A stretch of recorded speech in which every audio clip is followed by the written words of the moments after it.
오늘 하나님께서 우리에게 주신 은혜의 말씀은 에베소서 4장 23절입니다. 같이 봉독하겠습니다.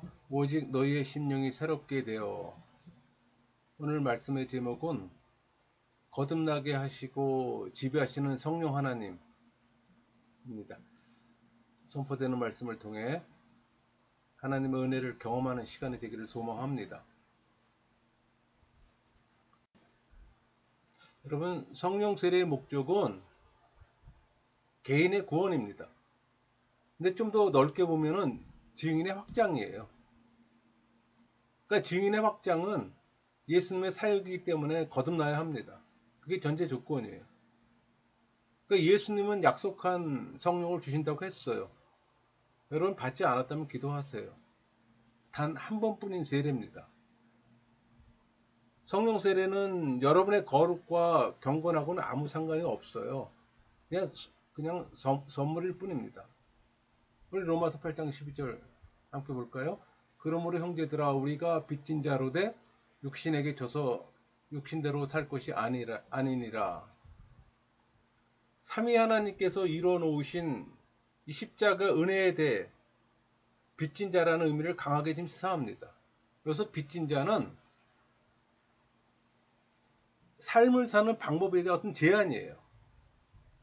그러니까 신앙에는 이미 보장된 승리를 갖고 사는 사람이잖아요. 그러나 이 사실을 모르는 사람들이 많아요.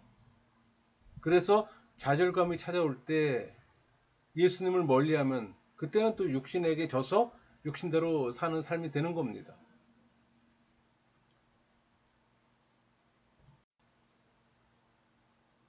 하나님이 중생한 사람을 지배하는 힘이 은혜잖아요. 어떤 이들은 은혜의 이해함이 부족해서 성령이 나를 터치하셨어 라고 표현합니다. 여러분, 거듭남은 은혜예요. 성령의 내주하심이 은혜예요. 그러니까 은혜의 지배에 들어가는 겁니다. 그 영향권 안에 들어가는 거예요. 그 말은 제 지배에서 벗어나는 거예요. 그러니까 그리스도의 몸된 교회가 형성된 것은 오순절 성령 강림 사건이잖아요. 부활하신 예수님께서 약속하신 성령을 보내신 사건이 신약 교회를 이루는 계기가 되었어요. 그러니까 성령 강림 사건은 특정한 가정, 특정한 나라의 태도를 초월합니다. 그러니까 인종과 나라에 제한하지 않아요. 로마서 10장 13절 볼까요? 누구든지 주의 이름을 부르는 자는 구원을 받으리라. 누구나 예수의 이름을 부르는 자는 그리스도의 몸된 교회의 지체가 됩니다.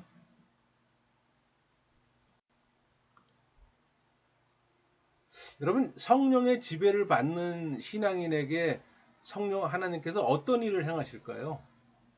우리 마가복음 10장 27절 사람으로는 할 수 없으되 하나님으로는 그렇지 아니하니 하나님으로서는 다 하실 수 있느니라.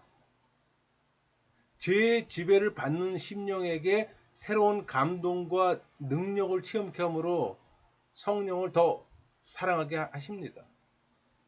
우리 에베소 4장 23절 오직 너희의 심령이 새롭게 되어. 여기서 심령은 인간의 의지와 감정을 가리켜요. 그러니까 성령에 의해서 거듭나야 하고 성령에 의해서 날마다 계속적으로 새로워져야 합니다. 그러니까 심령이 새롭게 거듭난 사람만이 마음을 다하고 목숨을 다하고 힘을 다해 하나님을 사랑해요. 그러니까 날마다 성령의 지배를 받고 하나님 말씀을 사모하고 그 말씀에 따라 순종하는 겁니다. 여러분, 회심하면 스스로 거룩해질 수가 있을까요? 인간은 스스로 거룩해질 수가 없어요. 성령의 다스림을 받지 않고 거룩을 주장하는 교회가 있다면 교회라기보다는 종교인의 집단일 뿐입니다. 중생하고 말씀을 듣고 죄를 회개하며 말씀을 따라 순종할 때 그리스도의 모습을 닮아가는 거예요. 교회도 성령의 다스림을 받아 말씀이 바르게 선포됨으로 거룩하게 되는 겁니다. 우리 디모데전서 4장 5절 하나님의 말씀과 기도로 거룩하여짐이라. 여기서 이 말씀과 기도는 우리와 하나님 사이를 연결시켜주는 고리예요. 여러분, 죄인이 하나님의 백성이 되는 것은 성령 하나님의 사역입니다. 인간이 할 수 있는 게 아니에요. 사단의 노예를 하나님의 자녀로 거듭나게 할 수 있는 것은 성령 하나님의 역사를 통해서 이루어지는 거예요. 우리 고린도전서 3장 6절 7절 볼까요? 나는 심었고 아볼로는 물을 주었을 때 오직 하나님께서 자라나게 하셨나니 그런즉 심는 이나 물 주는 이는 아무것도 아니로되 오직 자라게 하시는 이는 하나님의 뿐이니라. 하나님의 주권적 사역을 설명해 주는 말씀입니다. 성자 예수님도 이 사실을 인정하셨어요. 우리 요한복음 3장 5절 사람의 물과 성령으로 나지 아니하면 하나님 나라에 들어갈 수 없느니라. 그러니까 사람이 성령으로 거듭나야 생명의 성령의 법을 따라 살게 되는 겁니다. 로마서 8장 2절 볼까요? 이는 그리스도 예수 안에 있는 생명의 성령의 법이 죄와 사망의 법에서 너를 해방하였음이라. 죄인이 거듭나게 하는 분은 바로 성령 하나님이에요. 따라서 사도 요한도 증거합니다. 우리 요한복음 1장 13절 이는 혈통으로나 육정으로나 사람의 뜻으로 나지 아니하고 오직 하나님께로부터 난 자들이니라. 이 말씀은 하나님의 구원 사역의 초자연적 초역사적 성격을 보여줘요. 여러분, 초대교회는 오순절 성령 강림으로 설립되었어요. 그러니까 교회 구성원이 되려면 성령 세례를 받아야 합니다. 우리 사도행전 2장 38절 베드로가 이르되 너희가 회개하여 각각 예수 그리스도의 이름으로 세례를 받고 죄사함을 받으라. 그리하면 성령의 선물을 받으리니. 그러니까 죄인이 교회 구성원이 되는 것은 교회를 세우신 성령의 사역에서 비롯됩니다. 각 개인을 거듭나게 함으로 구원의 방주인 교회로 들어가게 하세요. 그러니까 교회 구성원은 거듭남이 전제예요. 중생한 사람이 전제라는 얘기예요. 여러분, 초대교회 관점으로 보면 종교회는 아직 교회 구성원이 아닙니다. 초대교회는 성령 세례 받고 교회 안에 들어와서 교회 구성원이 되겠다는 의식으로 물세를 받았어요. 지금의 교회와는 정반대입니다. 초대교회의 교회 상황이 지금의 상황과 전혀 반대라는 개념을 우리가 이해를 해야 됩니다. 그러니까 초대교회와 비교해 지금의 교회가 문제가 많은 이유기도 해요. 여러분, 초대교회 때는 종교인의 집단이 없었어요. 그러나 지금은 종교인의 집단이 많아요. 그러니까 착각에서 벗어나야 됩니다. 그저 교회 안에만 들어오면 교회 구성원으로 생각하잖아요. 그렇지 않아요, 여러분. 교회 안에 들어와서 종교인에서 신앙인으로 전환되어야 되는 거예요. 그럴 때 진정한 교회 구성원이 되는 겁니다. 오순절 성령 강림으로 세워진 이 최초의 교회는 예루살렘 교회예요. 그러니까 예루살렘 교회의 특징을 보면은 늘 성령의 인도를 받는 교회였어요. 그 사도행전 4장 31절에 잘 나타납니다. 빌기를 다음에 모인 곳에 진동하더니 무리가 다 성령이 충만하여 담대히 하나님의 말씀을 전하니라. 최소 3,000명 이상으로 시작된 교회는 예수님의 형제 야고보가 목회하는 교회였어요. 우리 사도행전 15장 13절 말을 마침에 야고보가 대답하여 이르되 형제들아 내 말을 들으라. 우리 사도행전 6장 4절 볼까요? 우리는 오로지 기도하는 일과 말씀 사역에 힘쓰니라 하니. 그러니까 참된 신앙을 고수하는 교회였어요. 우리 에베소 4장 3절 평안에 매는 줄로 성령이 하나 되게 하신 것을 힘써 지키라. 그러니까 교회를 세우신 성령 하나님께서는 성령의 지배로 거룩하고 하나 되게 하십니다. 그러니까 사도 바울은 하나됨의 생활, 곧 일체의 생활을 강조했던 거예요. 그리고 성령의 열매를 맺게 하세요. 하나님 말씀을 선포하고 예배와 성례를 바르게 시행하세요. 그러니까 하나님의 말씀으로 교육하고 또 상호간에 교제하며 또 봉사하게 하십니다. 열심으로 전도하고 또 선교하게 하고. 그러니까 교회를 깨어나게 하는 거예요. 교회로 하여금 세상에서 빛과 소금의 역할을 하게 하시는 겁니다. 지금의 교회는 어떤가요? 초대교회나 지금이나 변함없이 성령 하나님께서 교회를 거룩하게 보존하시는 두 가지 방편이 있어요. 그 하나가 참된 하나님의 말씀의 선포입니다. 그러니까 하나님의 말씀을 맡은 교회가 말씀을 바르게 선포함으로 거룩하게 보존되는 거예요. 그러니까 바른 말씀의 선포가 전제가 되어야 합니다. 근데 지금의 많은 교회는 바른 말씀의 선포가 이루어지지 않아요. 또 두 번째가 성령의 바른 시행입니다. 우리 사도행전 2장 42절 그들이 사도의 가르침을 받아 서로 교제하고 떡을 떼며 오로지 기도하기를 힘쓰니라. 그러니까 보이는 말씀이라고 할 수 있는 성찬식을 통해 성령께서는 이 땅 위의 교회를 거룩하게 보존하세요. 그러니까 성령의 인침을 상징하는 성만찬은 교회를 거룩한 식탁에 앉히는 겁니다. 그러니까 교회는 성령의 가르침을 따라 거룩한 예식을 바르게 시행할 때 거룩하게 보존되는 겁니다. 문제는 성찬식이 연중 행사로 치러지고 있잖아요. 여러분, 성찬식은 매주 예배와 병행해야 합니다. 그게 성경에서 말하는 성찬식이에요. 여러분, 교회는 많은 문제점이 있어요. 그래서 교회가 하나 되게 성령께서 교인들에게 허락하신 것이 있습니다. 그게 성령의 열매예요. 우리 갈라디아 5장 22절에서 23절 오직 성령의 열매는 사랑과 희락과 화평과 오래 참음과 자비와 양성과 충성과 온유와 절제니 이 같은 것을 금지할 법이 없느니라. 여러분, 과거에는 육체의 욕심과 사단이 주는 약한 마음에 따라 서로 분쟁하는 일을 했어요. 그러나 성령의 지배를 받으면 성령의 열매를 맺게 됩니다. 여러분, 신앙인이라면 누구나 다 몇 가지씩 갖게 되는 성령의 은사가 있어요. 우리 고린도전서 12장 4절에서 11절까지 잘 표현되어 있는데 은사는 여러 가지나 성령은 같고 직분은 여러 가지나 주는 같으며 또 사역은 여러 가지나 모든 것을 모든 사람 가운데서 이루시는 하나님은 같으니 각 사람에게 성령을 나타내시면 유익하게 하려 하심이라. 어떤 사람에게는 성령으로 말미암아 지혜의 말씀을, 어떤 사람에게는 같은 성령을 따라 지식의 말씀을, 다른 사람에게는 같은 성령으로 믿음을, 어떤 사람에게는 한 성령으로 병 고치는 은사를, 어떤 사람에게는 능력 행함을, 어떤 사람에게는 예언함을, 어떤 사람에게는 영들 분별함을, 다른 사람에게는 각종 방언 말함을, 어떤 사람에게는 방언들 통역함을 주시나니 이 모든 일은 같은 한 성령이 행하사 그의 뜻대로 각 사람에게 나누어 주시는 것이니라.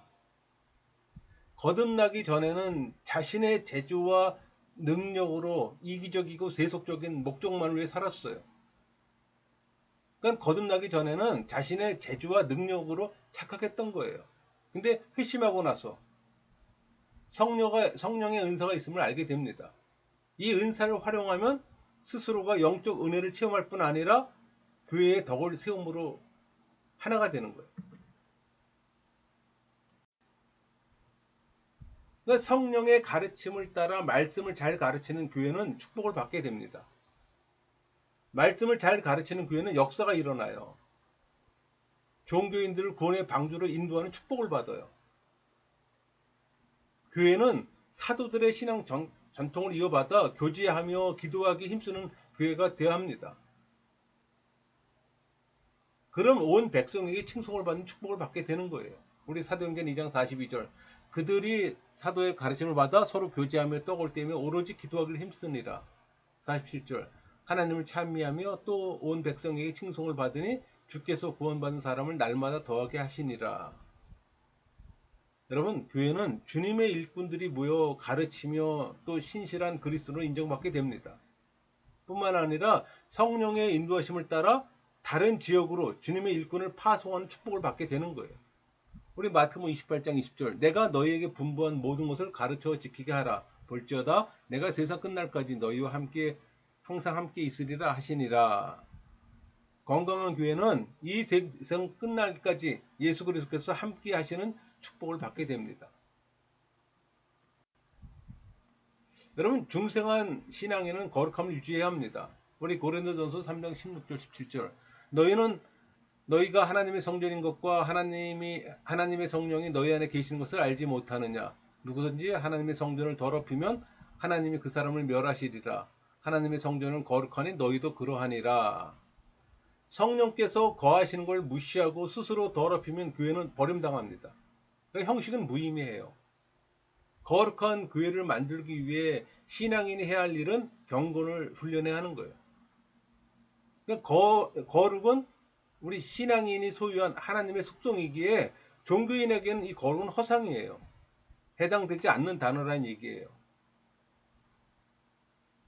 사도 바울은 디모데에게 경건에 이르기를 힘쓰라고 가르치며 말씀과 기도로 거룩해질 걸 당부했잖아요. 우리 디모데전서 4장 5절 7절 보세요. 하나님의 말씀과 기도로 거룩해짐이라. 망령되고 허탄한 신화를 버리고 경건에 이르도록 네 자신을 연단하라. 여러분, 이 말씀은 신앙인에게 주는 말씀이에요. 그러니까 말씀을 읽고 듣고 암송함으로 거룩해지는 게 아니에요. 예수의 믿음을 소유한 신앙인이 말씀을 마음에 새기고 하나님과 교제함으로 거룩해지는 겁니다. 우리가 예수의 믿음을 받을 때 거룩이 함께 들어오잖아요. 그 거룩을 선물 받았기 때문에 우리가 거룩해질 수가 있는 거예요. 불신자나 종교인은 거룩해질 수가 없어요. 우리 시편 119편 9절 청년이 무엇으로 그의 행실을 깨끗하게 하리이까 주의 말씀만 지킬 따름이니이다. 말씀을 묵상하고 말씀대로 기도하며 말씀을 따라 사는 것을 게을리해서는 안 되는 겁니다. 중생한 신앙인은 성령의 지배 상태를 유지해야 하는 거예요. 그것이 바로 하나님의 성전인 교회에 소속된 자로서 특권을 향유하는 길이기 때문에. 여러분, 교회는 하나님 앞에 어떻게 예배를 해야 할까요? 공적인 예배를 영과 진리로 드립니다. 우리 요한복음 4장 24절 말씀처럼 하나님 영이시니 예배하는 자가 영과 진리로 예배할지니라. 그래서 여러분, 영과 진리로 할 때 영은 우리 영혼의 심령을 말하는 거고, 진리는 성령 세례 받은 사람이 예수 그리스도를 아는 지식이 진리예요. 그러니까 이 말씀은 성령 세례 받은 사람이 하나님께 예배하는 걸 말하는 겁니다. 하나님은 신앙인들이 모여 심령과 하나님을 아는 진리로 예배하기를 원하세요. 하나님이 원하시는 예배는 심령과 하나님을 아는 진리로 하나님을 예배하는 겁니다. 불신자나 종교인들이 하는 예배를 원하시는 게 아니에요. 더불어 개인적으로 말씀과 기도로 드려야 하는 겁니다. 우리 디모데전서 4장 5절 하나님 말씀과 기도로 거룩하여짐이라. 이 말씀과 기도가 하나님과 우리를 연결시키는 고리라 그랬잖아. 그러니까 예배를 통해 영광 받으실 뿐 아니라 매일 말씀으로 기도하는 시간을 통해서도 영광을 받으세요. 그러니까 주님과 동행하는 시간이 신앙인에게는 가장 귀한 시간이 되는 겁니다. 왜? 성령의 지배를 받는 시간이기 때문에. 여러분, 경건한 삶의 예배를 드려야 해요. 우리 로마서 12장 1절 너희 몸을 하나님이 기뻐하시는 거룩한 산 제물로 드리라. 이는 너희가 드릴 영적 예배니라. 그러니까 예배하는 신앙인의 삶은 그 자체가 하나님 앞에 드리는 영적 예배예요. 그러니까 삶이 예배가 돼야 하는 겁니다. 여러분, 성령의 능력으로 우리가 그리스도의 증인이 되려면 어떻게 해야 할까요? 그리스도를 증거할 기회를 얻기 위해 기도하고 기회가 주어지면 이를 활용해야 합니다. 그러니까 전도의 기회가 주어지면 주저 말고 증거하세요. 성경에 그리스도와 관련된 많은 주제들이 있지만 복음의 핵심을 놓치지 말고 증거해야 하는 겁니다. 우리 요한복음 14장 6절 예수께서 이르시되 내가 곧 길이요 진리요 생명이니 나로 말미암지 않고는 아버지께로 올 자가 없느니라. 그러니까 스스로 말씀이신 삼일체 하나님이 스스로 우리를 위한 말씀이신 그리스도가 되신 겁니다. 여러분, 교회의 참된 부흥과 성장이란 종교인의 숫자 증가를 의미하지는 않아요. 그럼에도 불구하고 교인의 수의 양적 증가만을 부흥과 성장이라고 생각하잖아요. 아주 잘못된 생각인데. 물론 교회에 참다운 부흥이 일어나면 교인의 수가 증가하는 건 사실입니다. 그러나 교인의 수적 팽창이 반드시 교회 부흥은 아니에요. 진정한 의미에서 교회 부흥과 성장은 교회 구성원들이 종교인에서 신앙인이 되는 겁니다. 그러니까 중생한 신앙인의 양적 증가를 교회 성장이라고 말할 수가 있는 거예요. 혹시 교인의 숫자에 지나치게 관심 갖고 있지 않습니까? 여러분, 기독교 인구는 줄고 있어요. 앞으로 새 신자는 엄청나게 줄 겁니다. 앞으로 교회는 수평이동만 있어요. 여러분, 그런데 우리 교회 교인이 많아지면 다른 교회 교인은 적어지는 겁니다. 그게 좋아할 일인가요? 내 교회가, 내가 섬기는 교회는 많아지고 내 옆에 있는 교회는 적어지는 게 그게 좋은 현상인가요? 여러분, 교회는 종교인에서 머물지 않도록 도와줘야 합니다. 종교인이 신앙인으로 전환될 때 참된 부흥이 일어나요. 교회 부흥은 신앙인을 통해서 일어나는 겁니다. 심령의 부흥이 없다면 그 교회는 죽은 교회예요. 교인 수가 많고 적으면 상관없어요. 종교인에서 신앙인으로 몇 명이 전환되었는가가 핵심입니다.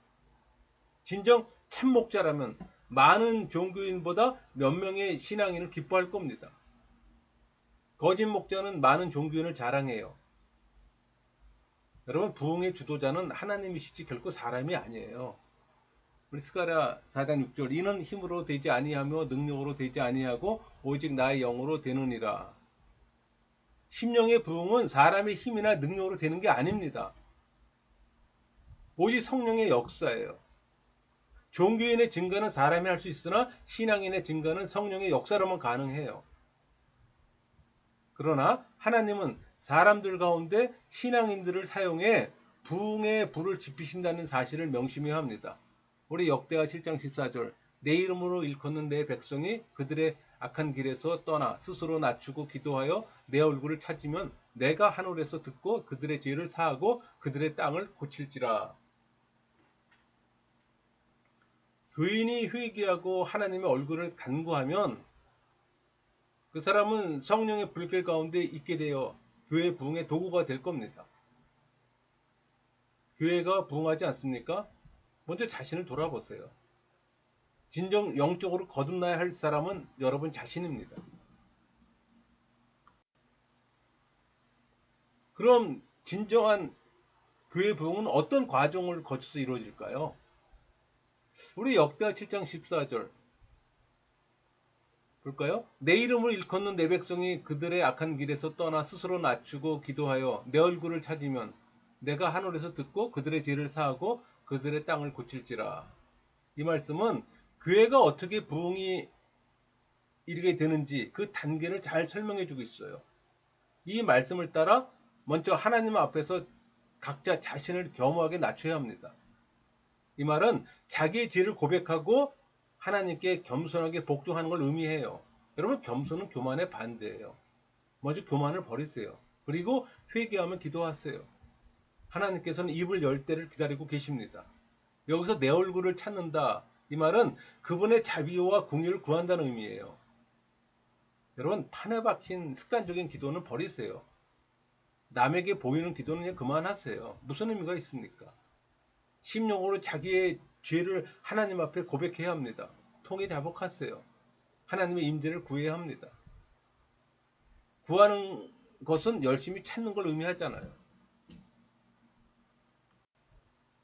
왜 하나님의 임재를 구해야 할까요? 우리가 죄를 범할 때 하나님은 우리로부터 당신의 얼굴을 돌리시기 때문입니다. 우리가 죄를 고백할 때 하나님과 교제를 회복할 수가 있어요. 그래서 우리가 예배 시작 전에 참회 기도하는 이유가 바로 그 때문입니다. 여러분, 죄의 인식이 하나님과 교제의 시작입니다. 죄를 미워하며 악한 길에서 돌아서야 합니다. 이것이 회개예요. 죄의 바른 인식이 중요해요. 죄를 미워시켜달라고 하나님께 간구하세요. 구원의 핵심은 죄책을 예수님께 전가하는 겁니다. 먼저 죄를 깨달아야 합니다. 그게 우리의 목이에요.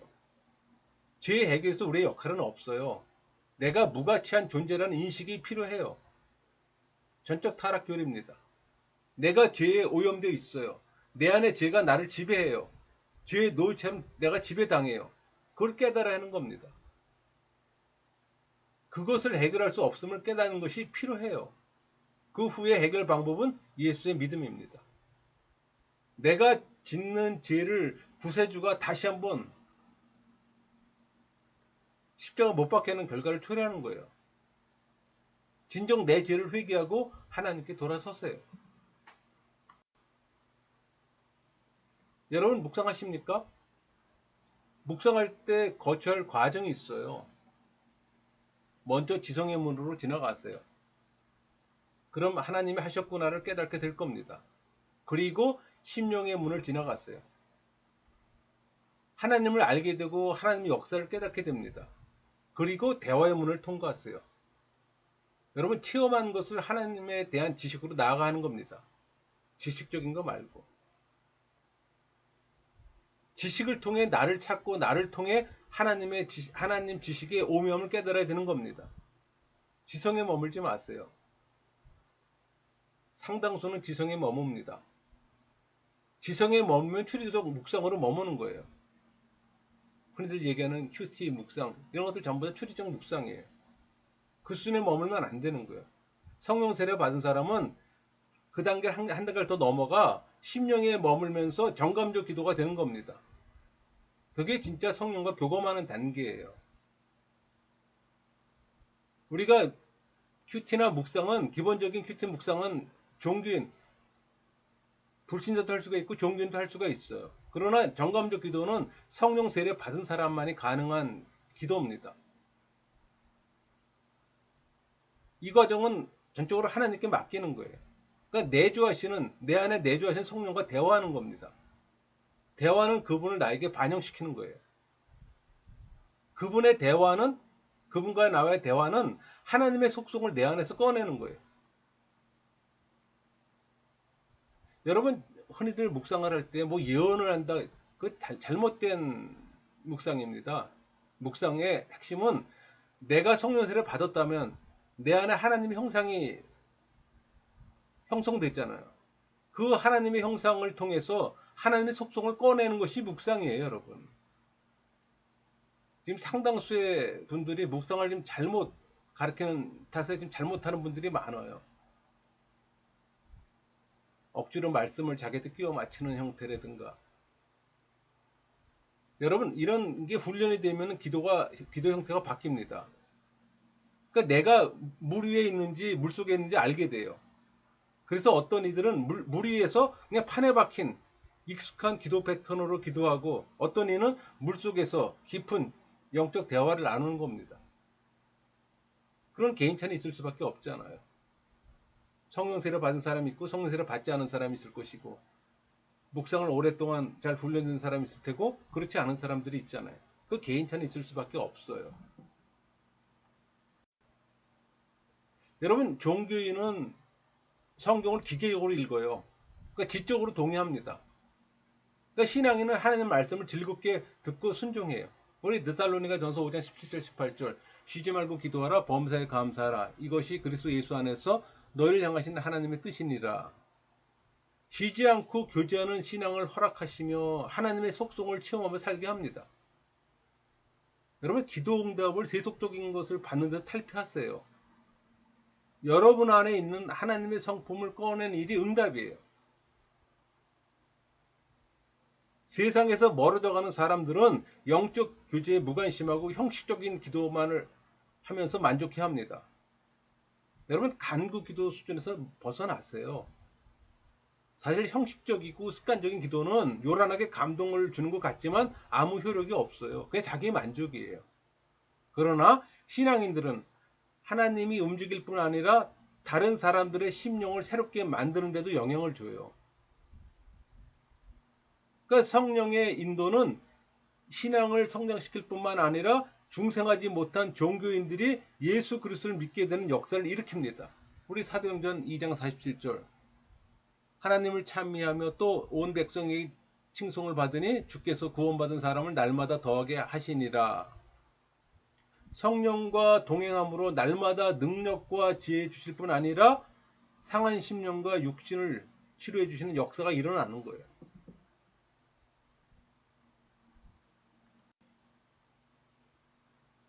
여러분 신앙에는 성령의 지배를 받으면 세상에 영향을 줘요.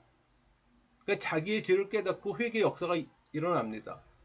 그러니까 자기에게 맡겨진 일에 최선을 다해요. 때를 얻든지 못 얻든지 생명의 복음을 전합니다. 세속의 즐거움보다 함께 모여 기도하고 말씀을 묵상하고 교제합니다. 그럼 하나님을 사랑하고 이웃을 사랑해요. 은혜를 받다 보면 은혜의 지배 아래 있게 되는 거예요. 자기의 의지와는 상관없이. 여러분, 죄를 짓는다는 표현은 죄의 지배 아래 있다는 표현과 동일해요. 은혜의 지배는 순종과 또 연결됩니다. 하나님께 순종하는 결과를 가져와요. 그러니까 중생의 순간을 알 수 없지만 경험한 상태에서 깨닫게 되는 거예요. 내가 어떤 상태에 놓여 있는가 한번 생각해 보세요. 내가 새로운 상태에 놓여 있는가 한번 점검해 보세요. 이전에 경험하지 못했던 새 상태에 놓이게 됩니다. 은혜는 영역의 문제가 아니에요. 상태를 의미하는 거예요. 물 세례처럼 성령이 부어져요. 성령 세례는 성령이 내주하시는 사역이잖아요. 은밀하게 진행됩니다. 중생이 그래요. 성령 세례를 능력 받음으로 오해하는 분이 있어요. 여러분, 능력을 받는 것은 성령 충만, 성령의 은사 받는 걸 말하는 거예요. 많은 분들이 성령 충만, 그러니까 성령의 은사를 받지 못하는 것은 선교 현장에 없기 때문이에요. 성령 충만은 복음 확장과 관련이 있어요. 복음 전도 현장이 없으면 받기가 어려워요. 그래도 괜찮아요. 성령의 지배만 받으면 됩니다. 사역과 복음의 확장에서 성령의 능력은 절대적으로 필요합니다. 그러니까 일반 교인들이 성령 충만을 경험하지 못하는 이유는 복음 전도 사역을 안 하기 때문이에요. 여러분, 주관적 체험을 강조하지 마세요. 자랑하지 마세요. 그저 종교적 체험일 뿐입니다.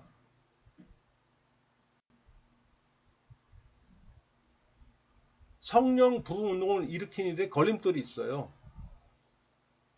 세속과 교회의 양발을 거치고 사는 종교인들입니다. 또 중생은 했지만 의지가 약해 세속의 마음 빼앗기고 있는 육신적인 신앙인들을 말하는 거예요. 또 하나 걸림돌은 중생했지만 중생의 체험이 없는 작은 믿음의 신앙인들이에요. 여러분, 선택된 자는 알고 있어요. 그리스도인이 되었다는 걸 알아요.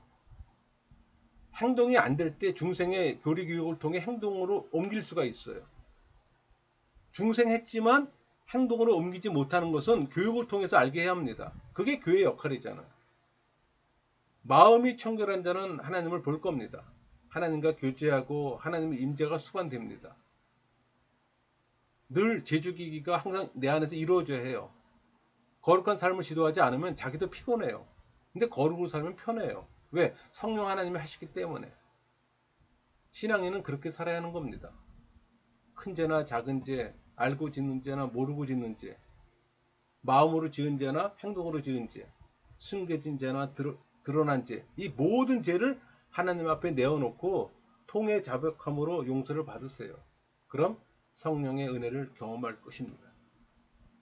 말씀을 마치겠습니다.